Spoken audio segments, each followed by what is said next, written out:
straighten, to correct, and to direct, then people can actually go astray. It is regrettable, honestly, that close to 40% of Nigeria's youth are unemployed, lacking skills and economic opportunities. In fact, many of them have been described by employers of labor as unemployable.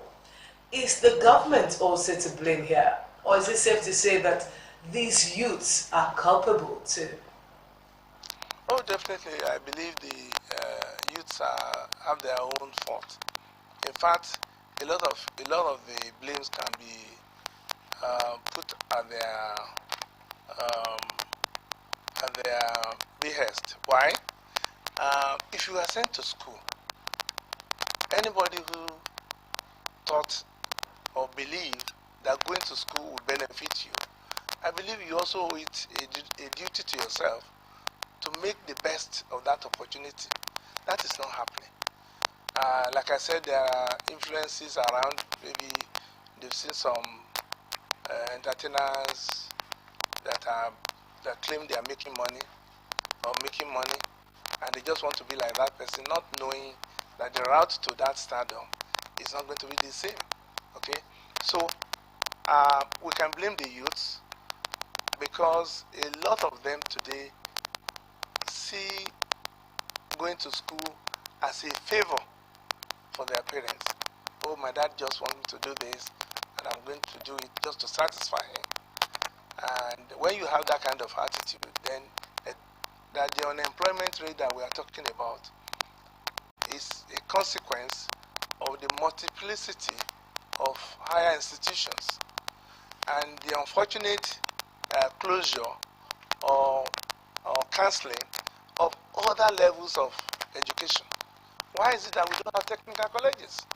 Why is every university, every polytechnic, every college of education trying to award degrees?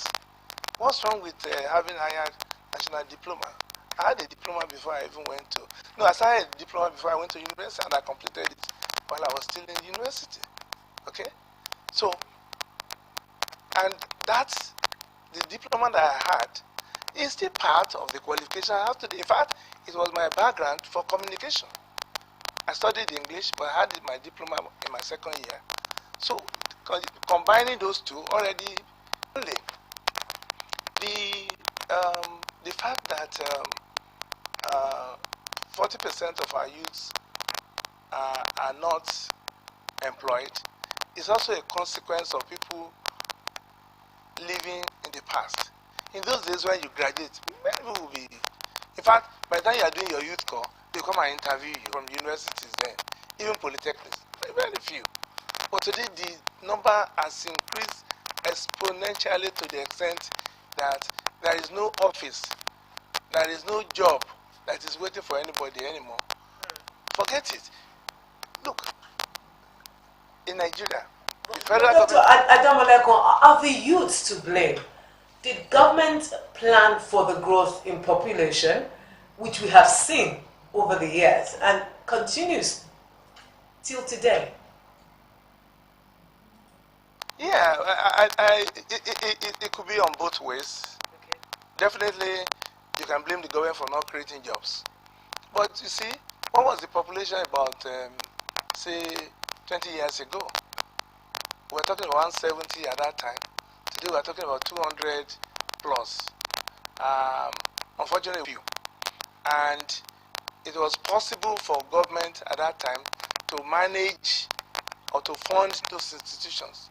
Today we have more than 200 universities, almost 50-50 between government and state, government and private. And then when you get government, you have federal and you also have state. Also, the 100 that you may say is for government is also about 50-50 for state. You have states that are struggling with their finances, and they have 3 universities. So the question is, to the extent that we are creating institutions without planning what will happen to those that will graduate from them, we can blame government. But to the extent that we are in a society or we're in a real world today that education is not necessarily meant for collar jobs. Okay, I can reel out so many examples in a university in town. I don't want to mention the university. You know the university it is. During COVID, the guy said he was just tired of staying at home, and he said, "What can he do?" So he decided to apprentice himself with tailoring is now called fashion design. Tailor is tailor. At a fashion designing organization company, and that's how he learned how to sew. Today, this guy has employed 8 people. He's very, very comfortable, and I know more than many ladies have done that, and they are doing very well, having salons, some having barbing. People look at it as, so what is it? But the truth of it, there are so many options. All right, now let's talk about youths and politics. Seeing now that we are in the electioneering season, I'd like you to share your view on what's been happening amongst youths, starting with us having the highest percentage ever of youths registration and seeming interest in the political process of our nation. The social media buzz and, the call. Now, let me take you back to NSAS, and I will tell you that if the youths really want to make an impact, then they need to be more strategic. Now, NSAS just happened. The age of getting themselves